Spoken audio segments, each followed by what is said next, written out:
Stand by to launch FanStream Sports. 3, 2, 1. Let's start. Hello, sports fans. Welcome to FanStream Sports. Nothing but pure sports. This is the JP Show. JP, it is so good to hear you back on the air. Stand by. Now, here's JP. All right, well, welcome into a Thursday edition of the JP Peterson Show. We are jacked and we are ready. There is so much coffee in this Sunken. I am ready. Well, there's Jaeger in that one that Tim's holding up there. You ever had Jaeger and coffee together? It's a game changer in the mornings. Jaeger and coffee in the morning. Lord. Oh, yeah. What is wrong with you? Mornings is what's wrong with me. You made me switch back to 9 a.m. This is horrible. I know, you hate it. I know. You just hate life. I'm sorry. Dumb listeners. Yeah, well, that's how it goes. Anyway, welcome into the show. We got breaking news. We have breaking news. According to my sources, Adam Schefter, Chris Godwin will play in the first game or he will not play in the first game. Oh, classic Shefty. Shocking. Yeah, we got breaking news. So we'll get to that in just a second. There it is. There, you just put it up there. There you go. Well, I thought you were getting to it. No, I got to set up the show, bro. You know how this works. You leave them. You tease them. You got to tease them. These people, they got 8-second attention spans. We got to keep them engaged, for God's sakes. You think my good looks are going to do this? No, that's not happening. So anyway, Evan Closky is going to join us. You got to put up the picture that you found for Closky and then tell me if this is not completely photoshopped. Who put hair on Closky? He's not going to like you saying Look at that. Look at that. My Lord. What was that when he was 12? I don't know. It's just what I found online. Yeah. Very handsome lad when he had hair. We love Evan. Oh, Evan. Like I'm one to talk. I got my hat on got my creamsicle hat on today, baby. See that? Courtesy of Brian Shefty. Ford. Thank you very much. Shefty. All right, so we'll get to that in just a second. Evan's going to join us. We'll break it all down. The brutal loss for the Rays last night. Oh, my Lord. Can it get any worse? Can it get any worse? And I've got a little Rays take that I need to hit you with. And Eric Neander is not going to like me for this whatsoever. He is not going to like me for this. But it has to be done. It has to be done because we are independent journalism here. We are puppets for no man and no corporation. And we depend solely on our tremendous advertisers that you see down here. So we come to you live from the Kingmaker studio. It's our NASCAR show. It's instead of me wearing it on my body, I just have it down below. That's all. It's a beautiful thing. And courtesy of Genesis of Tampa as well. And we'll be out there doing a live remote at Genesis of Tampa. But let's get to the news. Car dealership live remotes are the freaking best, man. Yeah. They always have like good food. Yeah. Sweets, donuts, all kinds of stuff. They're so great. I miss those. We'll have some of those at Genesis of Tampa on Saturday. Come on by and see the gorgeous cars. Say hello. I'll put you on the radio. Come on by. We'll put you on the show. As we watch college football, that's going to be fun. All right, let's get to it. Chris Godwin, according to Adam Schefter, Chris Godwin will play or he will not play. Buccaneers plan to activate wide receiver Chris Godwin off the physically unable to perform list and have him on their 53-man roster to start the season, but only to begin his ramp-up process for games, not to immediately play in them. Godwin still is unlikely to play until unlikely to play until on October. God, I can't even read. As he continues recovering from the fractured ankle he suffered in week 7 against the Ravens when he should not have been in the game. Wow, Shefty agrees with me. He is expected to start. Wrong. He didn't write that. He is expected to start practicing in week 2, but the team thinks he is right where he should be at this time and is pleased with his recovery. Well, this is definitely breaking news because we have not seen Chris Godwin run at all. He has not worked with the trainers on the side at all. He's been out of practice, but we haven't seen him do anything whatsoever. Right. So this is great news. And, the bad news is it's going to take up a roster spot and he's not going to play. That's the bad news. So that means, I think that probably means they're going to carry, 5 that can play. Yeah. And then he'll be the 6th. So that shakes things down even a little bit more. Who's that guy going to be? So now you got Godwin, Evans, Ibuka, And then I say Sterling Shepard definitely is the fourth. So Godwin, Evans, Shepard, and then you got Tez, right?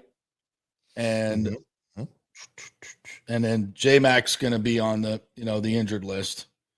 So I'd say Tez is the fifth, and Ryan Miller is the sixth. So with Godwin in there, but if they only keep five,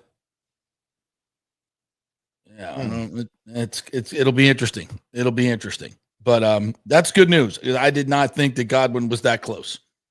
I was very concerned about Godwin. Yeah, if he's able to start practicing, which is the whole impetus for this that we figured out right before we came on the air, that he's not allowed to practice on the PUP list, then this is great news because it means he's way closer than we thought.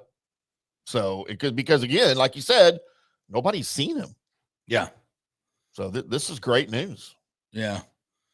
The facts dude says, I think we can all agree that his injury was solely the cause of coaching. No starter should have been in the game at that point. Come on. And they got 7.3 thousand likes. The facts dude did, because he's got 67,000. Shut up. He's 100% right. Don't know football. It's 100% right. Let's just give up. Because we're down 10 points with a minute to go. 10 points with a minute to go. Clearly, you guys never saw the 2014 Cowboys versus Clearly, Bills. I watched the game where the Bucs defense never stopped the Ravens. That's when what the Cowboys were down 14 points to the Bills with 1:01 left, and they came back and won the game. Did they have a living, breathing defense? Because we did not at that time. Not against the Ravens, huh? No. Not against Lamar Jackson. You know who you guys need? Y'all need Micah Parsons. Oh, yeah. Give him to us. Kyle Trask. Deal. You know what? I would make that trade right now as a Cowboys fan. Deal. Call Jerry. Yeah. But anyway, that's good news. That's really good news for the Buccaneers. And the sooner he gets out there, the better. Now, the Falcons had some bad injury news yesterday. So their swing tackle is going to be out 6 to 8 weeks with ankle surgery. Their starting right tackle left the field yesterday and had to be helped to the cart. So that's we're not exactly sure what that is right now, but chances are Hassan Reddick's going to be lining up against some dude that has given up 28 sacks in 35 games, which is nice. Is nice if you think about it. Welcome back to the NFL, Hassan Reddick. Right. So, I was having a little existential crisis yesterday with my Buccaneers after all the injury news. I said, that my projection was 12 is possible, 11 and 10 are likely in terms of wins. 9 is the floor. And I said I'm going to tick that down by a game, maybe even a game and a half with all the injuries that have surfaced. Oh, but as I thought overnight a little bit more, most of these injuries, the ones at least we have right now, are very workable. They're very workable, and you can get around them. There's still plenty of talent. You got to play well. You got to play clean, but other teams have injuries too. For instance, the Falcons are going to go into this game, as I mentioned, with those issues on the offensive line and with a quarterback that hasn't played in the preseason and only played 7 games last year.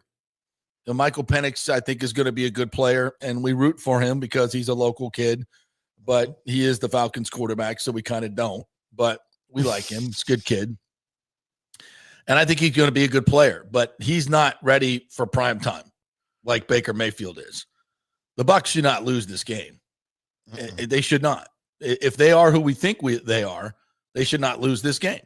This is one of those games that either you're who we've been, a 9-8, 10-8 football, or 10-7 football team that barely gets in the playoffs in a bad division. Those are just facts. I'm not downgrading anything.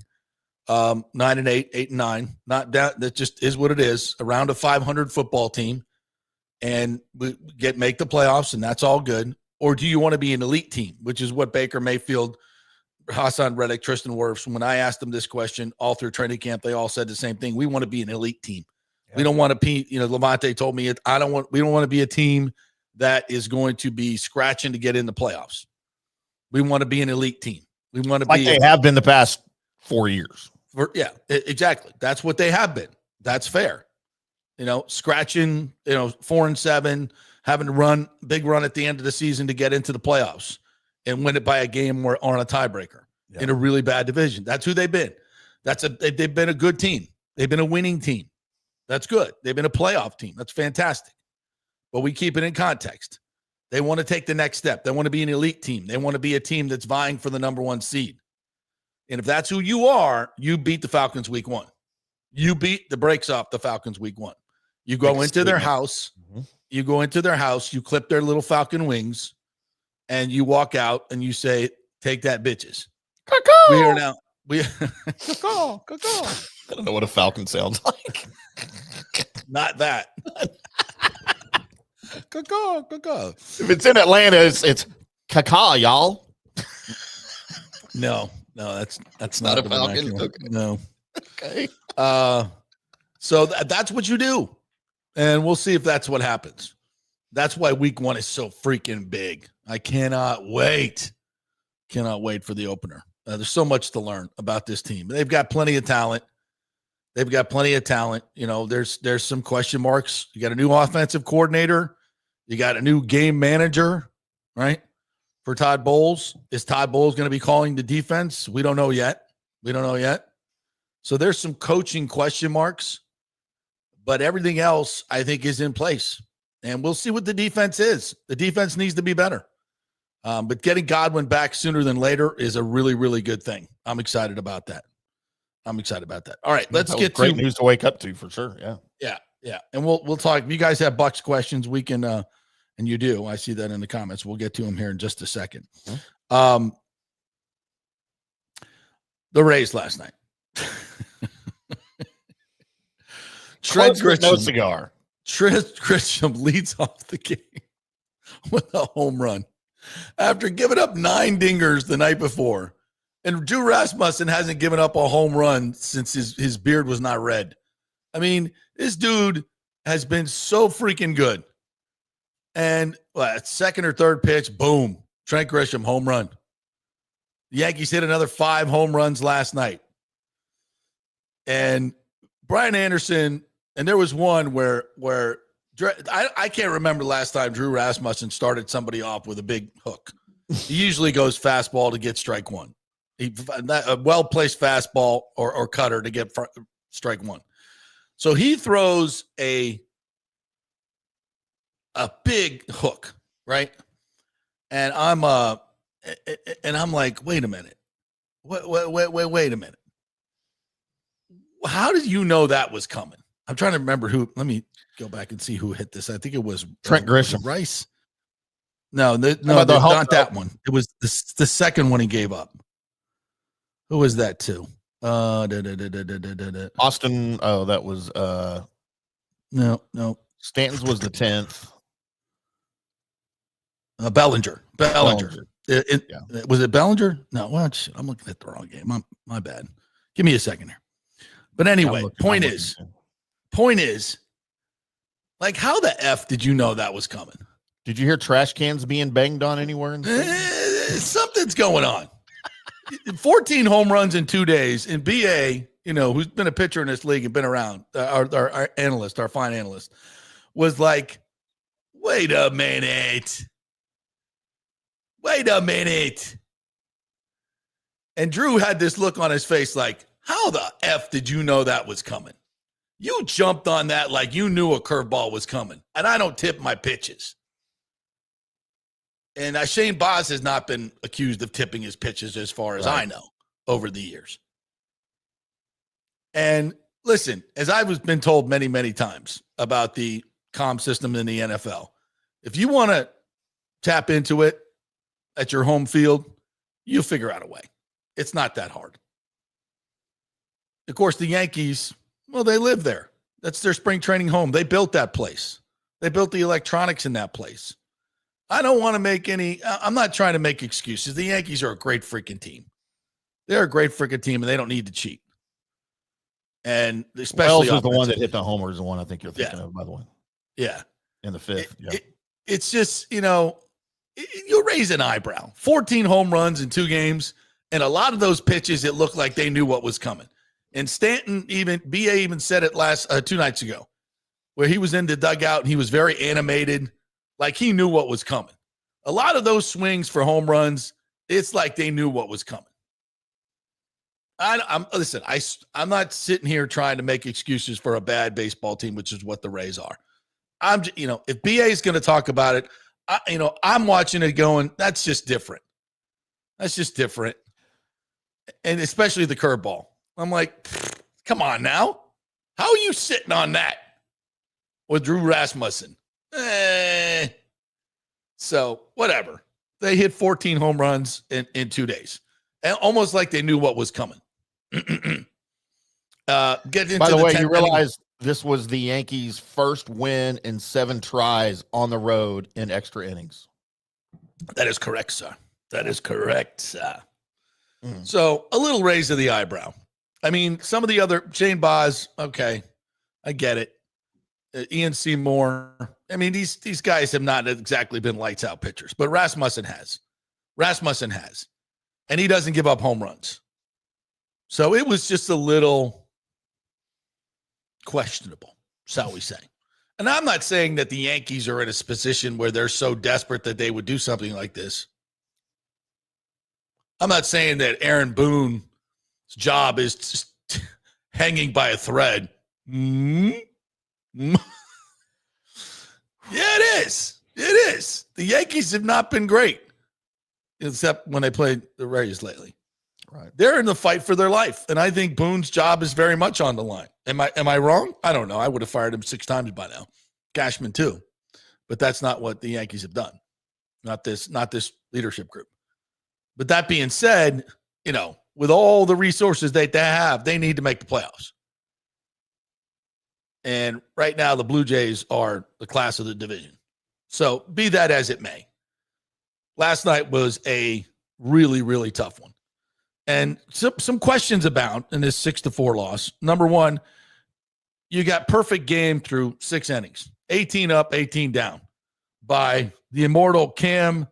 Sorry, I'm in the Schlitter, as Chris Berman would say. Schlittler. Sorry, I'm in the Schlittler. Can't come to the phone now. I'm in the Schlittler. I'm in the Schlittler. I call that band name, by the way. Yeah. What's that? I'm in the Schlittler. That's my new band name. Yeah, that is a good one. Sorry, I'm in the Schlittler. The Rays offense was definitely in the Schlittler last night. It was in the Schlittler last night, without question.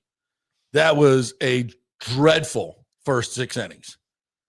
And look, the guy had, he throws hard. He's got good stuff, but he hasn't exactly lit the world on fire, except when he pitches against the Rays. And there were some questionable decisions last night. Fiducia comes up in the 7th. They finally get 2 on, actually loaded the bases with a chance to do something. And Fiducia comes up, rookie catcher who struck out twice. I really, I'll get to the rest of the story here in a second. But I'm like, okay, do we have anybody on the bench that could come off the bench and possibly pinch hit in this particular situation? Well, there is Christopher Morel. He's still there. He's still there. He's got 9 home runs this year. You might use a home run here. And he is hitting 250 against right-handers. And I know they probably could have mixed and matched in that situation. Yeah. But I don't, you really want a catcher up there who's already struck out twice, a rookie catcher in that situation? And what does he do? He strikes out on 3 pitches. Now, if you're going to have a bench, why are you not using it in that position? Of all the times not to use Morel, of course, I would have criticized them if they used Morel. But this guy's hitting I think he was hitting 138 against righties. And you're going to leave him up there in that position? I don't know. Was Fortes the other catcher hurt? I don't know. Maybe. But, and then, of course, Fiducia comes up with 2 strikes in the bottom of the 9th and almost walks it off. Comes 2 feet from walking. And I was saying the same thing there. Are you not going to pinch hit for him here? He struck out in the 7th with the bases loaded. And all he does is almost hit it out. He damn near hit it out and ties the game. So they go to extra innings. And Fairbanks just serves up 2 gopher balls. Mm-hmm. Stanton just smokes one to left field. And then Wells hits a 423-foot bomb. And I don't, Fairbanks has gone 6 outings without giving up a run. And he kind of, he always has those big wide eyes. But he was kind of like, damn. It was almost like he knew what was coming. Oops. So another brutal 3 feet, by the way, that Wells home run in the 10th. Yeah, and it seems like it was more. Oh. It went out of the stadium. Like he hit one on the roof yesterday of the right field bar, my favorite place. But this one went out. I think it was on to Dale Mabry. Ba-boom! They hit some monster shots. The one Judge almost hit it over the batter's eye the other night. I mean, that's almost, and I think that thing's 40 feet high, 420 feet away and 40 feet high. Somehow they say that was only 429 feet. Somebody needs to work on their math there. So here's the deal. So right now, this team sits at 61-66. Since the beginning of last season, the 24 season, the Rays are a very unspectacular 141 and 148. That's one of the worst in the league. JP, this year they're 500 at home. Yeah. 32 and 32 at home. So I said, well, let's go back to the 23 season when they were 99-66 and were second in the AL East. All right. Let's look at that team. Yandy Diaz hit 22 home runs that year, had a 5.1 WAR, had a great year. Brandon Lau only played in 109 games, but was a factor. Had 21 home runs in that span. They had a kid by the name of Wander Franco playing shortstop, who hit 281 with 58 RBIs and 17 home runs. Remember him?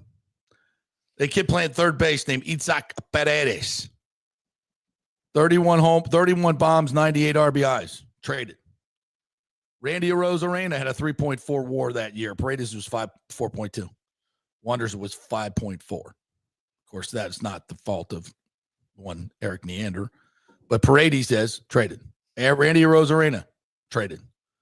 Jose Siri, good riddance, traded. Josh Lowe had a great year that year. 20 home runs, 83 RBIs. Was really, really good. Thanks for him, by the way, from the Rangers. Yeah. Terrible. It's been terrible this year. Had a 3.7 WAR. Harold Ramirez, traded, was your DH, hit 313 that year with 12 home runs, 68 RBIs. Luke Raley, traded, 19 home runs, traded. He gone. Manuel Margot, traded. He only played, 99 games that year. Who else on that roster? And then the pitching staff. Zach Eflin, traded. Tyler Glasnow, traded. Shane McClanahan, hurt. Taj Bradley, traded. Zach Littell, traded. In the bullpen, Jason Adam, traded. Colin Poche, gone. So there's a large part of this really, really good baseball team that Eric Neander has dismantled for whatever reasons. You can look at the trades for whatever reasons, especially the pitching staff. And the pitching staff this year, which we thought was going to be good, was not. It was very bad. Starting staff has not been good. Bullpen's been really bad. So these are roster choices that Eric Neander has made and had to make because of the constraints on the salary cap. But when you look back at that team, though, all those guys could have remained on this team. Even Isaac Paredes, you could have found a way. I know you needed to make room for Junior Caminero, but Paredes could have played first base, DH, third base, first base, move guys around. During the week, everybody gets 5 games and lots of guys coming off the bench in situations last night that could really help you. Whereas last night, Kevin Cash, at least I evidently had nobody to go to except a rookie catcher to hit in those situations. So, I mean, this baseball team, the last couple of years has been mediocre. Yes, losing Wander Franco ain't Eric Neander's fault. Losing Shane McClanahan's not his fault. And those are 2 big pieces. But a lot of those other ones are. And you also haven't been able to get guys to play to the way they need to play. It's not, it's a combination of a lot of different things, but there's been a lot of meh baseball for 2 years from the Rays. And the roster choices that have been made are not good. They're not good. And this team is hard to watch. Last night, those first 6 innings were really hard to watch. The lineup is feeble at best. And the pitching has been awful for the most part. And save Drew Rasmussen and Pepio at times. Everybody else has been damn near terrible. And a lot of it is roster decisions. Some of it's injuries. Some of it's playing around with 14-year-old girls. Sorry, allegedly. But it is what it is. And, we're used to a better standard here. And as much as we want to talk about how the Rays have won not the last 2 years. Not the last 2 years. It's been a lot of bad baseball. And when you go through the cycle, even with, the many, many years, and I know they have the third most wins, blah, blah, blah, blah, blah. The last couple of years have trended down. And it's not good. It's not fun to watch right now. And all we can say is, thank God it's football season. All right, couple of quick notes from you, the listeners. Good morning to you, Nathan Elliott, who says the Buccaneers win the game and Godwin doesn't get hurt, then it would have been a great comeback victory. Oh, come on, bro. You're down 3 scores with 5 minutes left, and you haven't stopped them. I'm with you, Nathan. You got to. We're not going to relitigate this, but my God, you were never moving the ball, them. JP. You were moving the ball. You never stop them. Here's how it works: the other team gets the ball back, and then you have to stop them in order to get scored twice. Don't ever quit, unless you get an onside kick, another onside kick. Which, don't ever quit. Yeah, I'm right. You're wrong. Don't ever quit. And Bantry, by the way, Godwin's injury was by the result of a hip drop tackle. It was not a hip drop tackle. It was not. It was a legal tackle. It was a legal tackle. It was just unfortunate. Yeah, it's just Roquan. Nobody felt worse than Roquan Smith. I guarantee you. Nobody felt worse about that. I don't know. Chris Godwin, his wife might have felt bad. Yeah. Nah, probably not. She got him to stay at home for the rest of the season. She was probably happy about it. Is there reports from Shefty on Wirfs as well? Or he's getting all the Shefty. All right, we'll try to find that one as well. Rick says, upon hearing Godwin is clear for practice, Todd says he will play all 4 quarters in the last preseason games. We need to win. See, Rick's on board. Rick's on board with me. Banter said, would you rather be Bucs 100% healthy at season start or healthy team at season's end going into the playoffs? Absolutely. That's what I said yesterday. Banter is, we can withstand this stuff. Just go 2-2 in the first 4 games and get to November. That's the thing. In Thanksgiving, you need to be playing your best football. Get Wirfs back, get Godwin back, everybody back healthy. And, the younger defensive backs have some games under their belt. This team should be playing their best football. Josh Grizzard should be hitting his stride in play calling. We should be playing our best football. So, yeah. JP, here's your Tristan Wirfs breaking news. All right. Per Shefty. Head coach Todd Bowles told reporters that left tackle Tristan Wirfs also will start the season on the 53-man roster and is on a similar return to play timeline as wide receiver Chris Godwin per Shefty. All right. Well done. Well done. All right, let's take a quick break. Evan Closky is in the bullpen. We will take a quick break, come back on the other side, and hear from him. Wait till he sees the picture that you found of him. He's going to love you, Timmy. Quick break. We're brought to you by the Jeeves Law Group, JEEVESLawgroup.com. They are local, they are trusted, and they get results. And OnSiteConstructionFL.com. They are your construction folks, commercial or residential. If you want to add on to your home, restore your home, or build from scratch, OnSiteConstructionFL.com. They are the folks. Get on the preferred client list before the hurricane hits so you will know who your contractor is. That's a must-do. OnSiteConstructionFL.com. Back in 3. Stay with us. Although it may seem tempting to go without health care insurance, the financial risk far outweighs the gain you may experience. For example, did you know if you simply broke your leg, it could cost you nearly $7,500? Put on top of that a hospital stay, you could be looking at $10,000 to $15,000. Ensuring that you don't go uncovered is so important, as according to CNBC, high medical bills are the highest contributing factor to why Americans end up taking money out of their retirement savings, or worse, find themselves filing bankruptcy. So go to don'tgouncovered.com or call 800-669-1505. Now, depending on your income, you can get plans for zero premium. Our experts will guide you through the process effortlessly. They will shop many plans and find the one that's right for you. I called and I have full health coverage through Florida Blue for zero monthly premium. It's a free call. So why go uncovered? It's a huge risk. Go to don'tgouncovered.com or call 800-669-1505. That's 800-669-1505. Italiano Insurance would like to congratulate the Bucs on their 50th anniversary season. And you know what? We've been here for every season and then some, over 60 years in business. We've seen some smart coaches with great game plans, but if you don't have flood insurance or business insurance, that's a terrible game plan. That could ruin you financially. You don't want to take that L. So call 813-877-7799 and let their friendly agents quarterback your insurance and save you big money. Italiano also sponsors our FSU report every week, so go Noles.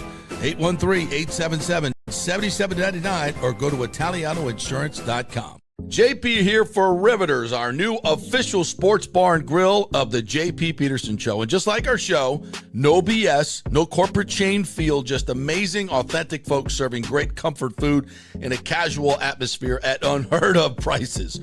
Riveters is located just south of Raymond James and Steinbrenner Field on Dale Mabry, walking distance to the park, so free parking, great place for pregame and postgame. Let's talk about fresh food. Nothing is frozen. Burgers, wings, prime rib, roasted fresh daily, never frozen. That makes a huge difference. The mahi, the salmon, also super fresh. All our sauces are original recipes made in-house. Our Warhawk chili and fully loaded potato soup is made fresh in-house. It's the best food anywhere, served by people who actually care. Riveters on Dale Mabry, just north of 275, just south of where the Bucs and Rays play. We'll see you there. Are you looking to renovate your home, rebuild after the hurricanes, or build your dream home from scratch? Well, let me tell you about my friend Jason Fawcett and On-Site Construction. They have over 1,450 satisfied clients, 25 years of experience, over 500 designs, and a talented team of over 40 construction professionals. They believe building something exceptional begins by truly focusing on all the details, even the smallest ones. We understand that construction can be a daunting process, and we're here to make it as smooth and stress-free as possible.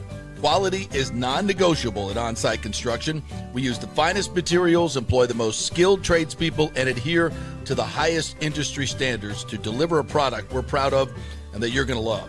Our project management is meticulous with a focus on completing projects on time and on budget. Your happiness is our primary driver. So give us a call at 813-579-5789 or check out our incredible website at onsiteconstructionfl.com. Are you having legal issues with a business partner or other legal business issues? The attorneys at Walters, Levine, and DeGrave can help. Call 800-616-0384 for a free consultation. At Walters, Levine, and DeGrave, we've redefined what a law firm can be with top-tier attorneys, personal service, and 26 years of success. From business law to civil litigation, we deliver smart, client-focused solutions. Walters, Levine, and DeGrave recently won a $6.4 million jury verdict from a large real estate developer, and they can win for you too. Walters, Levine, and DeGrave. Let's solve it together. Not attorney spokesman. For a free consultation, call 800-616-0384 or go to walterslevine.com. Offices Tampa, Sarasota. Let's go. Right now, back to the show on FanStream Sports. All right, welcome back to the JP Peterson Show, brought to you by the great folks at Riveters. Stop by Riveters for all your pregame needs, for all your Rays games. Great food, great fun, great staff. Go to Riveters, Tampa.com. All right, let's welcome in the man, the myth, The great Evan Closky for Tampa Bay's 10, talking Rays and Bucs and all kinds of fun stuff. What's up, Evan? How are you? Doing well. I'm wondering what this picture you got. Oh, where did you find this? Well, all right, give it to him. Come on, Timmy. Look at this one he found. Boy. Here now, I don't know if I want to or not.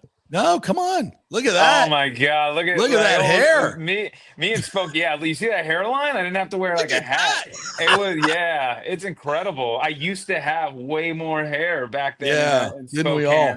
Mm-hmm. Oh, the good old days. Yes, covering Mike Leach at Washington State and Gonzaga basketball. Oh, the great Mike Leach. Missed that guy. One of the great ones. He was a gem. The pirate.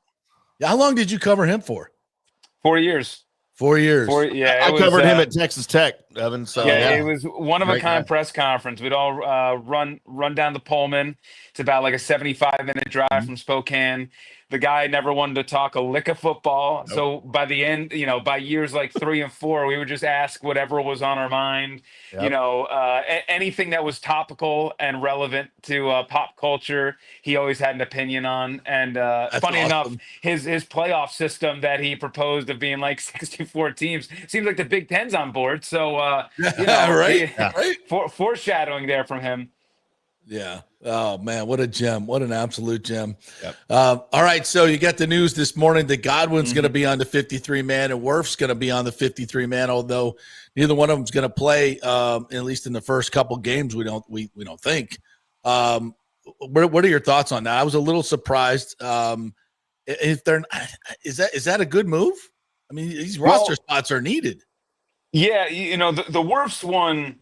The tenor around Wirfs has been that maybe he can return for week 4, maybe week 3. I think I've heard rumblings that they don't want him to start the season on the turf, right? The first 2 games of the season are on the road, on the turf, and that maybe that's not great. But if Tristan Wirfs can come back week 3 or week 4, you probably want him on the roster. And considering the offensive linemen, like when I'm looking at potential 53-man roster and who could be cut, who can make it, there are like 2 spots on the O-line where I'm like shrugging my shoulders saying, all right, what does it matter? So Wirfs taking one of those spots I don't think matters as much. For wide receiver, that one's way more interesting to me. The fact that you're willing to put Chris Godwin in there and he might not return until week 5, week 6, and pretty much just burn a spot like that. That's interesting. So, then you factor in last year, they took 5 wide receivers on the 53-man roster. This year, they might take 7. So if that's the case, you're probably all right. But to your point, that's taking a special team spot away from somebody. You do become thin quickly in the NFL. So I'm just curious if this means that even though they're not saying it, does that mean that Godwin can come back maybe like week 4? Are they leaving that door open? So have you seen him run really at all? Curious. No, we haven't. You've been out there. I've been out there. I haven't seen him run on the side at all. We haven't seen Godwin. We haven't seen Wirfs. So and who knows if they're just sheltering them, what the deal is there. But it is a little bit weird that we haven't even gotten a sniff of them, running with a trainer on the side field for like 10 minutes and going back inside, right? Typically, that's which of course they could do after we leave. Yeah, exactly. So but at least during training camp, we're out there for most of the practices if we want, and even during those things, we haven't seen them. So maybe that will change. Maybe once we get past this preseason game and we get into that little boring week. That we start seeing them around and out there a little bit more, and we could start feeling the ramp up period. But the fact that we have some news on both of them is encouraging, because the fact that we had nothing for a long time and we didn't see them was you're starting to get a little scared. And I was worried about Godwin. Godwin too. Where this might be like maybe half the season or more, like something's not right. So that really is great news. And it also it gives me a little hint that versatility is the key here, right? Is Rachaad White can split out. Bucky can split out. If they need receivers and they have, now they feel more comfortable with Devin Culp and Payne. Are we going to see more 2 and 3 tight end sets? So we talk, we're down wide receivers. Well, guess what? We don't have to have 3 out there every single play. There's a lot. We've got a lot of good guys that need to get on the field. I want to see Sean Tucker more. I know Rashad White in a 4-man wide is just as good as a wide receiver in my mind. So you got versatility all across that in terms of wide receivers, tight ends, and backs that can do a lot of different things. So I think you can make up for the extra roster spot with versatility. Same offensive line. That's why Klein is playing center and both, and he's also been working to tackle. So, Elijah Klein can fill in a lot of different spaces there. And I think in the secondary, you've got enough depth now where you feel like, and they're all cross training, right? Remember when we asked about nickel, it's like everybody's playing. Yeah. So I think that helps you with roster spots when you got a lot of versatility. Yeah, I mean, offensively speaking, you nailed it. You can go 12 personnel, you can go 21 personnel a little bit more. I think we can all understand that the offense that we're going to see to start the season is not the offense we're probably going to see near the end of the season, that they're going to gradually progress into what they want to do. And they're probably at the start of the season going to look a little bit like they did last season when Liam Cohen was forced into more 12 personnel. And they found success that way too, mind you. So I think the big picture here is that as long as Mike Evans and Emeka Egbuka are healthy to start the season and can hang on for a few weeks there, I really don't have any issues with the squad. Sterling Shepard can surely spot in a pinch as a wide receiver 3. I really like Ryan Miller. I think what he can do as a blocking receiver, I think is underrated. And I find a little role for him. Tez Johnson, we hope, is something. Trey Palmer's been there.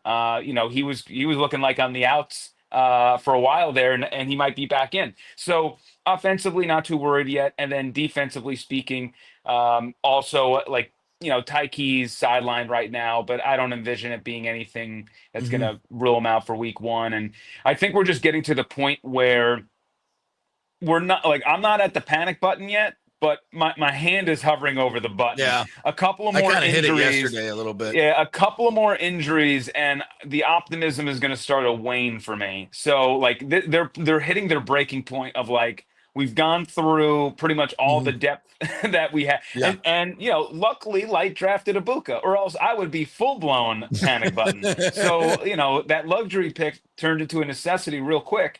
So yeah, I mean, if you're a Bucs fan, I'm not overly worried right now, but we got to get through another game where none of the starters are going to play. We got to get through another couple weeks of practice. So, we're not out of the woods yet. Yeah.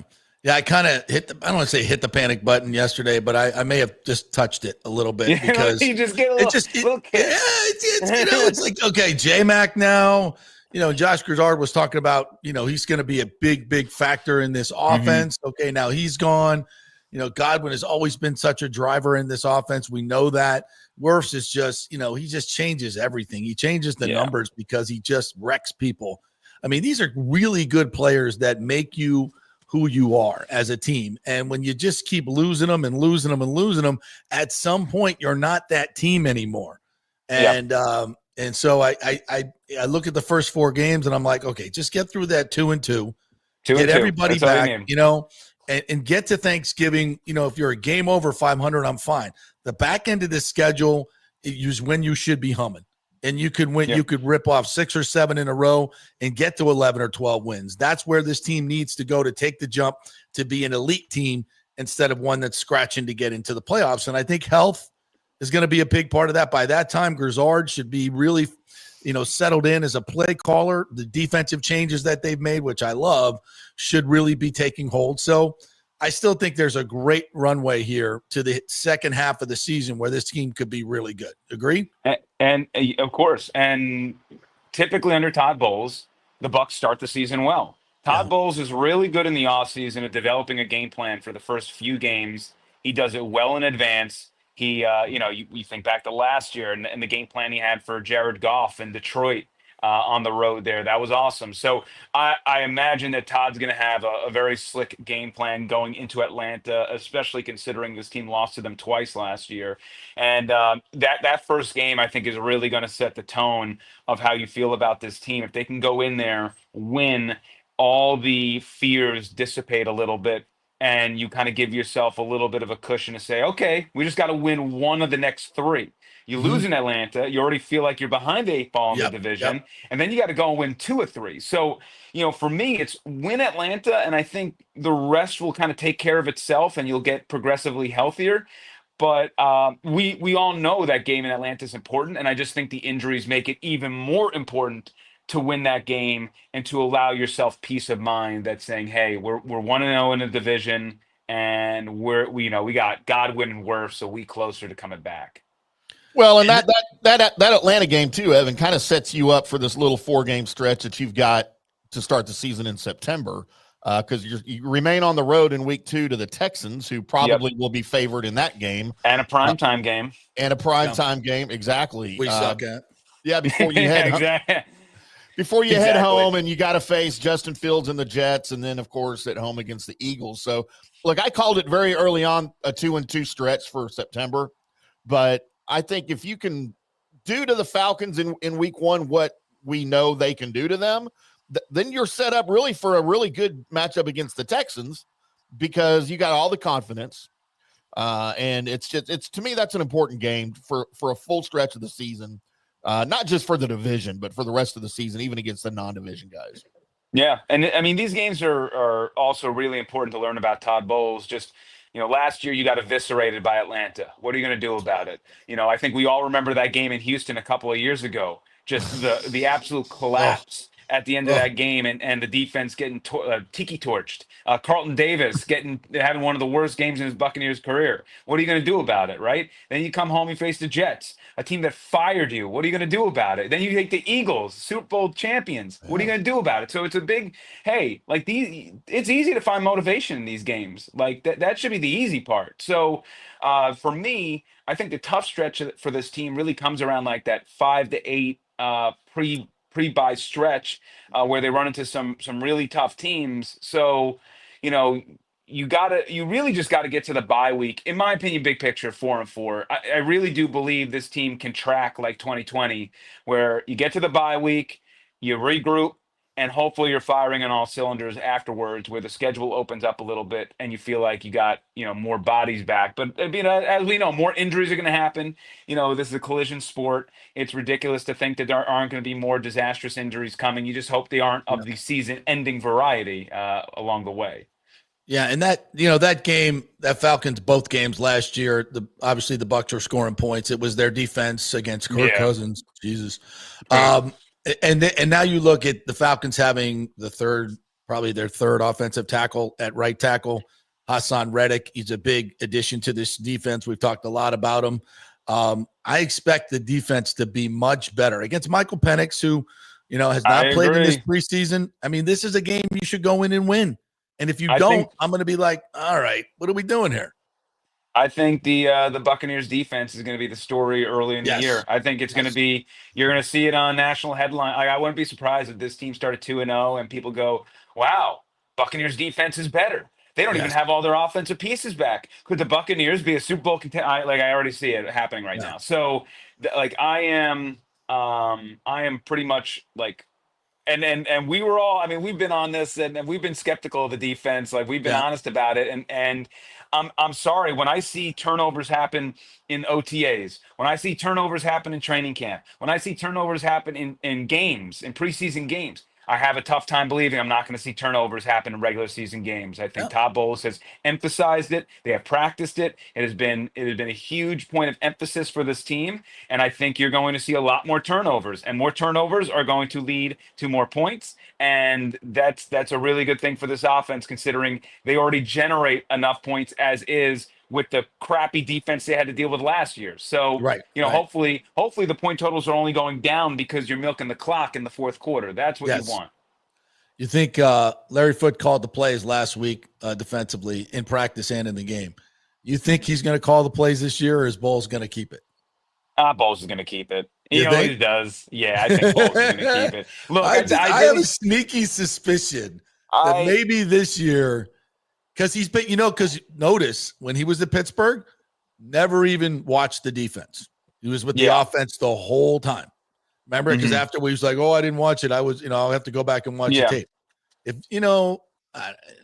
I'm just saying it's a maybe. Yeah, It's a maybe and for I me. also think part of that, and you got to remember back in the days with Dave Canales, Todd Bowles did a lot of that too. I think a lot of that is, hey, I trust George Edwards, I trust Larry Foote. I Yeah. know that they can do the job that's needed over there. I got to keep my tabs on Josh. I got to make sure the offense is running efficiently, effectively, and really support him in this transition. So, Todd Bowles, I do believe, is still one of the greatest defensive minds in the NFL.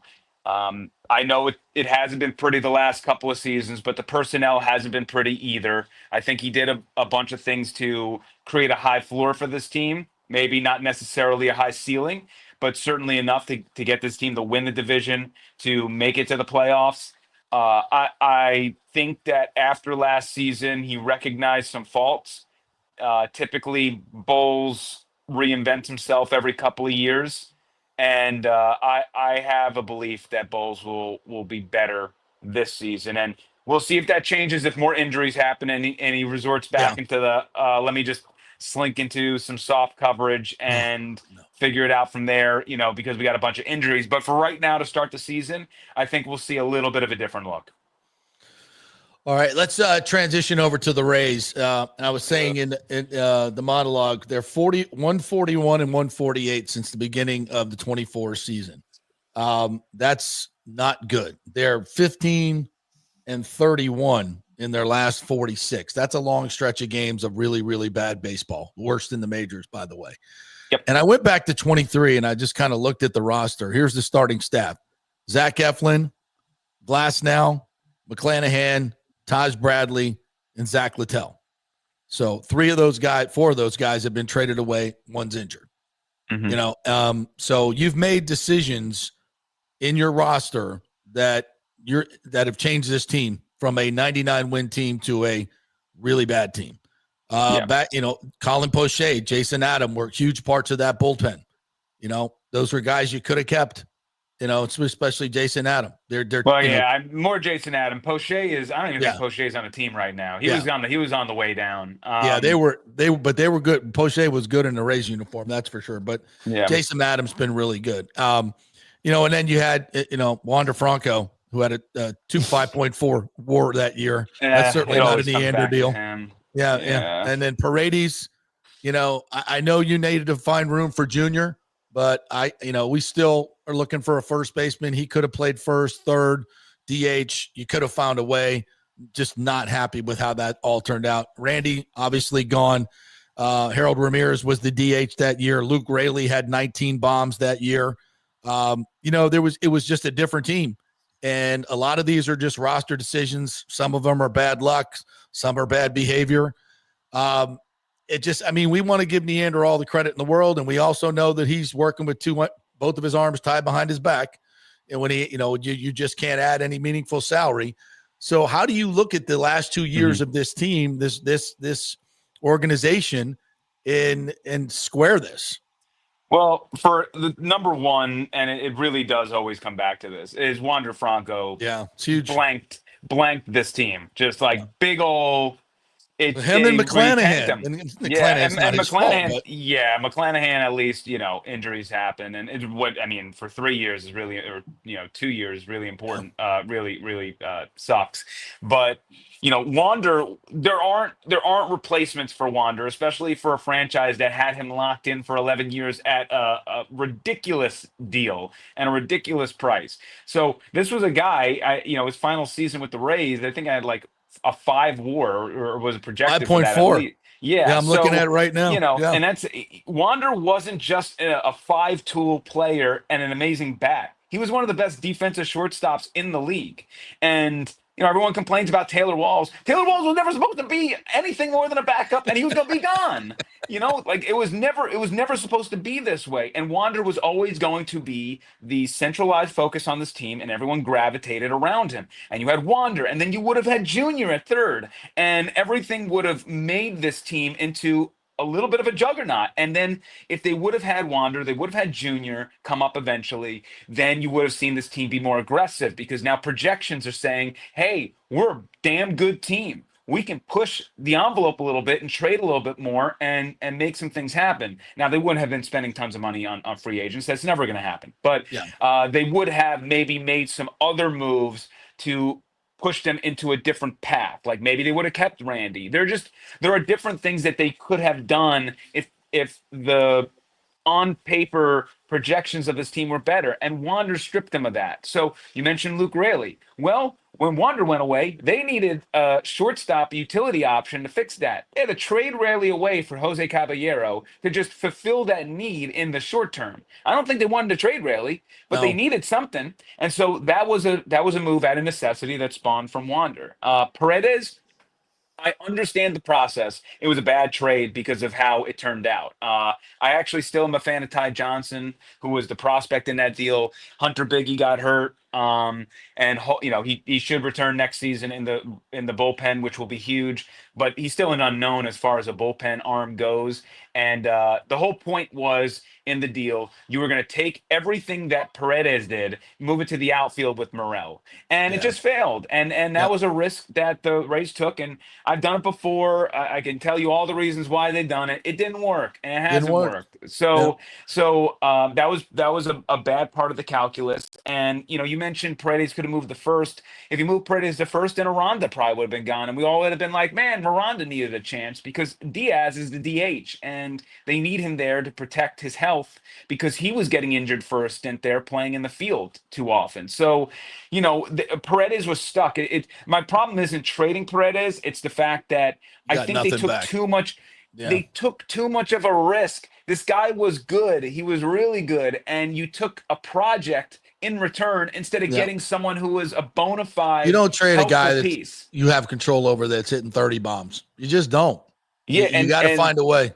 He would, and I will say, the thing is, there are only a few parks that really work for Isaac Paredes. Tropicana Fields was one of them, so this year would have been different. But the park in Houston, even when that trade was made from Chicago to Houston always coveted Isaac Paredes because he pulls balls down the line, and that short porch in left field is perfect for him. In another ballpark, Isaac Paredes is not as good, but that's what you do, and you work the teams to the ballpark. And that's why this year, in the grand scheme of things, is a little bit of a wash because this team is not built for Steinbrenner Field. They're built for Tropicana Field, and they tried to make do. They had a nice stretch, but like a game like last night, they don't lose in Tropicana Field. That dunker that Trent Grisham hit off of both Griffin Jacks and Rasmussen, they don't go over the wall. They win that game 3-1. So it's those are part of the situations where it's like,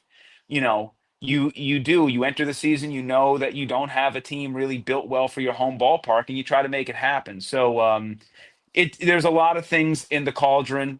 I definitely think outfield is the biggest issue of concern for me, and finding a leader of that pitching staff, because Shane, right now, you can't project anything for Shane moving forward. You hope that he comes back looking the same way he does, but look at Spencer Strider for the Braves. Right, he came back this year. Looks awful. He just doesn't have it anymore. So his fastball isn't. You just don't know what Shane's going to be. So they have a bunch of, and I ask people to kind of like give the pitchers some grace pitching in that ballpark, because they are like we all knew their numbers were going to look a little inflated playing at home this season. In Tropicana Field, like Pepio's going to be better because he's a fly ball pitcher. Like Drew will be the same. Shane Baz, look at his home road splits. They're gross. Like he's like a north of 7 ERA at home and south of 4 on the road. Shane Baz needs a third pitch, but I believe in him in the future. Boyle is all potential. He's got to put it together. But they need that star at the front of the rotation that makes like Drew a 2, Ryan a 3, Shane a 4, Boyle a 5, and all of a sudden now that looks like a lot better of a rotation than asking Drew to be your ace. And he can do it. It's just I think he's better as a 2. I think Pepio's better as a 3, and it sorts everything out. Well, it's over now. And by the way, the Yankees tapping into our pitch com these last couple of games. I'm not okay with that. Did you like have a little, because BA was talking about it on the broadcast, especially the curveball that Rasmussen threw last night Mhm. that got hit out on the first pitch. But who was that? It was Grisham. Grisham. No, it was the second one he gave up. The second one was to Austin Wells. Wells. Yeah, it was that Wells. was the one where you saw Rasmussen's face like, how did you know that was coming?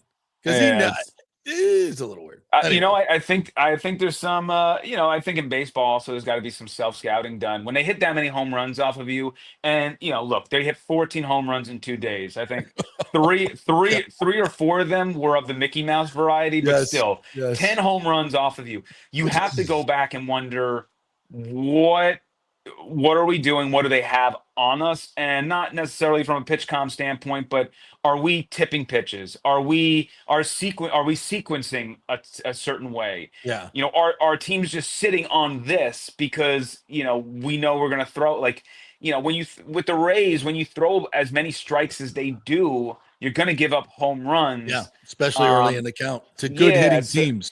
Yeah, the solo jacks, the solo homers you live with. It's just, I don't know. That series was crazy. And the Yankees were hitting a bunch of home runs before in St. Louis too.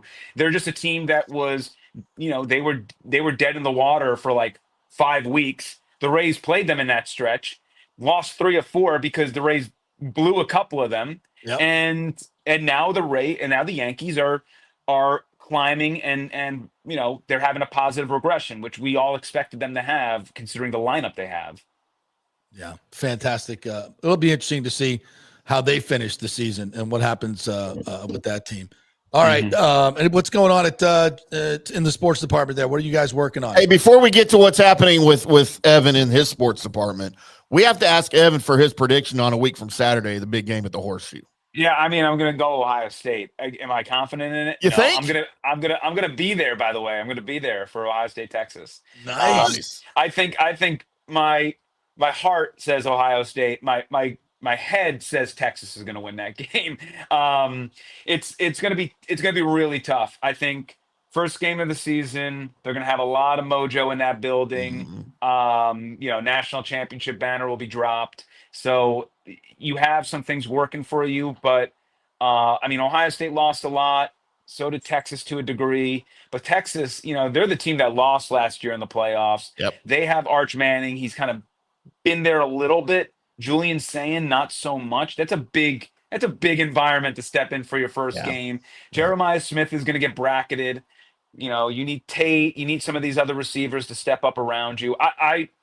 I think it's going to be like a 17-14 game, and it's going to come down to who makes like a big turnover here or there. It's going to be one of those like howitzers, like just an absolute defensive brawl, and one team trying not to make a mistake and seeing who can outlast the fight. So I'll go Ohio State. I'm biased, but I do think in my head I would probably take Texas money line, Texas +2. If I were a betting man. See, I'm a little more confident in the Buckeyes, and I'm not a Buckeyes fan. I'm not a Longhorns fan. I went to A&M, but full disclosure, I think the Buckeyes are going to take it just because by virtue of being at home. I think the home crowd's going to give Arch Manning fits. Yeah, and it's a crazy environment for Arch to be in for his first game as well as the true starter. But at least for Arch, he can run. Like Arch Manning, if he gets into trouble, he'll scramble, he'll do some things. That at least buys him a little bit of wiggle room, even if he's not pushing the ball down the field. Right.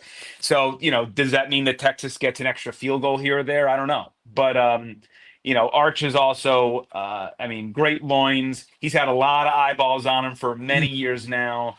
I think that pressure for him won't be as much of an issue as it is for other kids his age who are stepping into that sort of stage. Yeah, and I was just in Columbus, Evan, over the weekend doing some FanStream sports work up there. We opened a studio up there, and I was up there setting stuff up. And, dude, everybody's already talking about it. Like I know that's their pro team in Columbus, right? For football, but man, everybody already at every bar I went into, it is on the top of everyone's tongues. It is all anyone is talking about. So I'm pulling for Ohio State just because I freaking hate the Longhorns. We appreciate that. Yeah, it's tough in Columbus to talk about the Blue Jackets. So you got we grip onto the Buckeyes as close as we can. But yeah, it's one of those college, Austin too. You go down to Texas, Yeah. and that's a wonderful college town, and it's nice to have college football back in our lives. God, All right, cannot man. wait. Yeah, we got Boise State a week from today coming into That's USF. right. Yeah, Yep. that's going to be a fun one. I really like what Alex Golish has going on over there. We'll just see if Byron That's a Brown big game can, for can- them. That's a Yeah. huge game for them. I think that it comes down, is Byron Brown the guy that we think he could be, or is he just a running back, a quarterback, right? Like those are the questions he has to answer. And you think back to that game in Alabama last season, it was like, damn, this guy is torching him on the ground, but there were like 3 or 4 deep shots where they had him. Oh. They had it. They had Guys it dialed up, open. and he wasn't particularly close on those throws, by the way. And that sunk him. And then if you're going to pull off upsets, if you're going to beat those top tier teams, Gotta hit those plays. You gotta hit those. When they're there, they're not there all the time, but when they're there, you gotta hit it. And so, Boise State, obviously, I think that USF can win that game. Yeah. When you go and think of Florida and Miami, those are games. On the Those road, are war of that's tough. Yeah. war of attrition, right? Those guys, they're bigger, they're deeper, and they're just built a little different. And that's why you think back to last year in that Miami game, gave them hell for a half, but And just worn out. Got worn out. It's just tough, man. And the schedule is going to add up on them too. It's I don't know if Golish, I know, loves. I mean, look, he'll take on anyone, anywhere, anytime. But I have to imagine he's not the biggest fan of playing Boise State, Florida, and Miami back to back to back. 3 top 25 teams right off the bat. Nobody else is doing that in the because nation. these guys are going to get it's going to, like, they're going to be feeling like they went through an entire regular season entering week 4. So They have to survive that, physically. Yeah. They got to survive. And if they can get Boise, which, they're ranked 25th, they've lost, Austin Genty was a huge part of what they did last year. They've got it. Not that they're good. They're always good, but they got to figure some things out. And if you can catch them early while they're still figuring things out, get a top 25 win, which I don't think USF has had in 10 years. I don't. It's been a long time. It's been a while. Yeah, and they can get that game, and then they're 1-2 going into conference, and they don't get all beat up. Then you got a shot to do something really special. So, and you're kind of on the map if you get Boise. So, I don't know. It's big, huge game for them, for the program. So we'll see. Yeah, and Boise's got to come down here from like that beautiful weather up north, and they're going to be in absolute hell at 5:30. So 5:30, yeah, cooking. Yeah, exactly. I'm just wondering if that game's going to enter an immediate rain delay. So we'll see about that.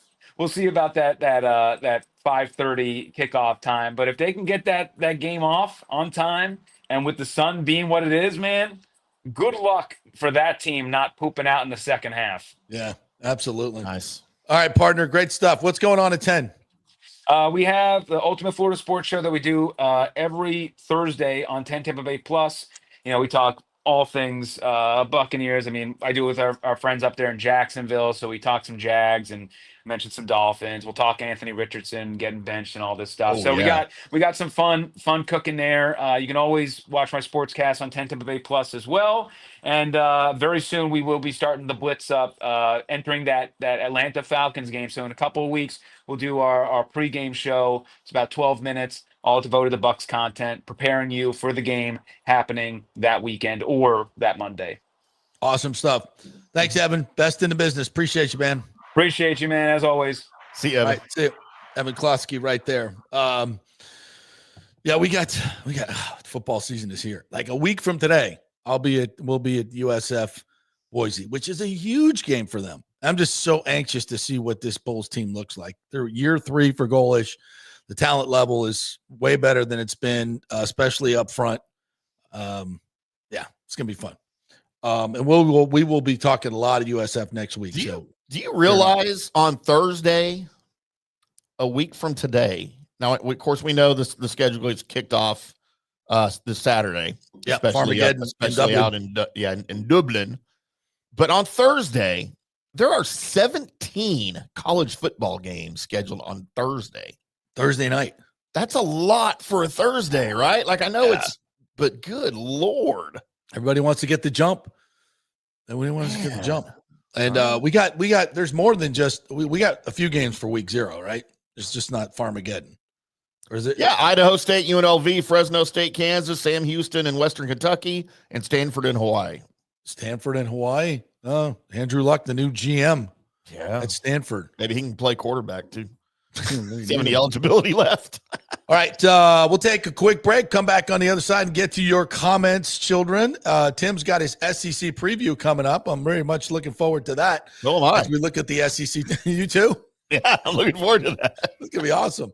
All right, we are brought to you by the great folks at Genesis of Tampa. We're going to be over there on Saturday from 2 to 4, doing a little remote there, talking some football while we watch the end of the Iowa State-Kansas State game with Rocco Beck. To come on over, test drive the Genesis. We'll have some food, beverages, all that stuff.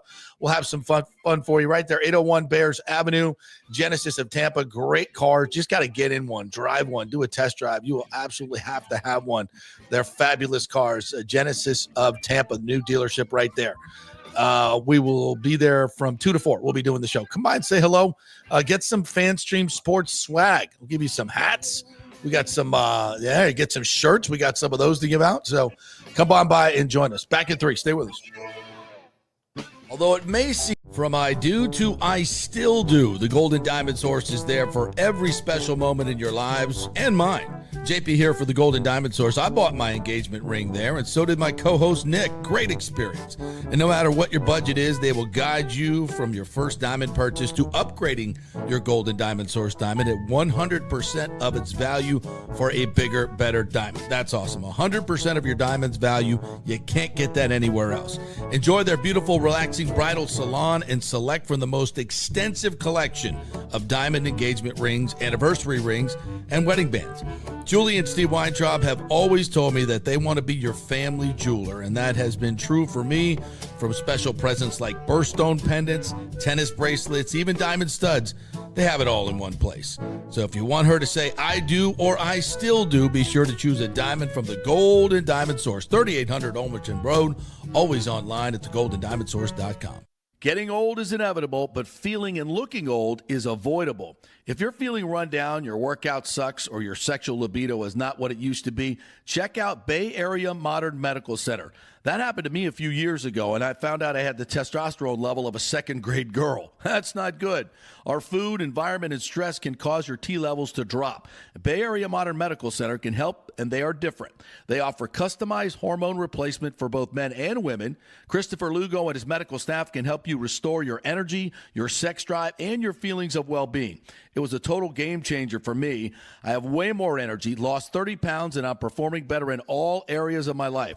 Nobody wants to talk about sexual health, but it's key to a balanced life. We offer discreet treatments with real-world results. So if you're suffering from a lack of interest in sex, ED, or lack of sexual stamina, Dr. Lugo and his staff can help.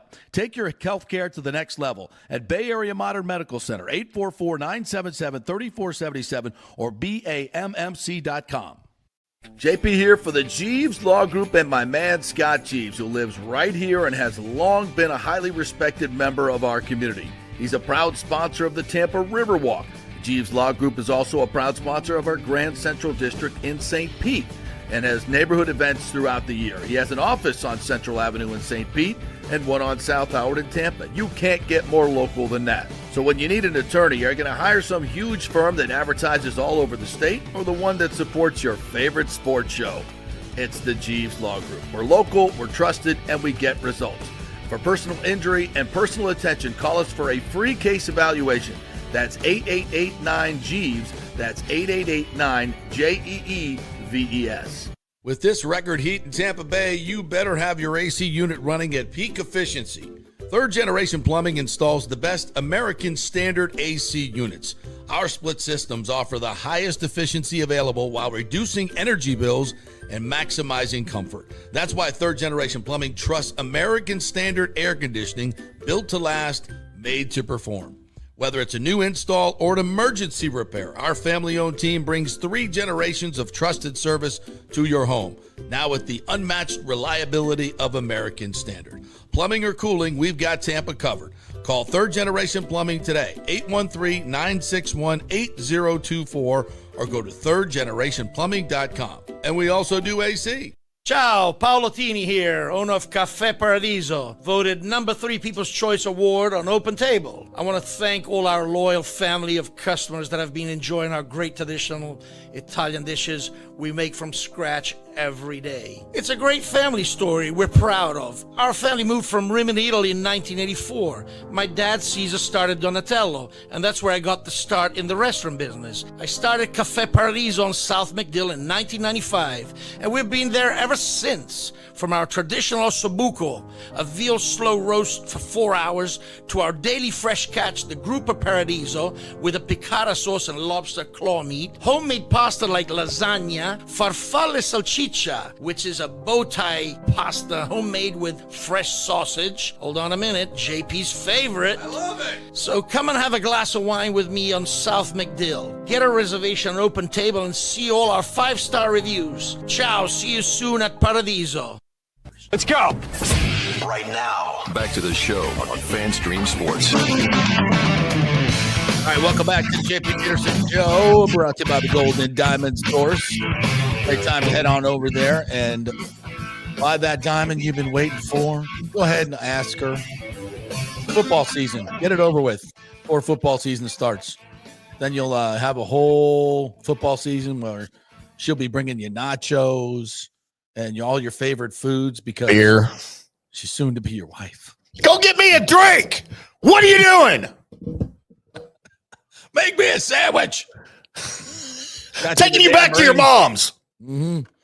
I know a lot about marriage, JP. I've been married 3 times. You're an expert. You're an expert. Don't Ask listen to me anything anything. we say.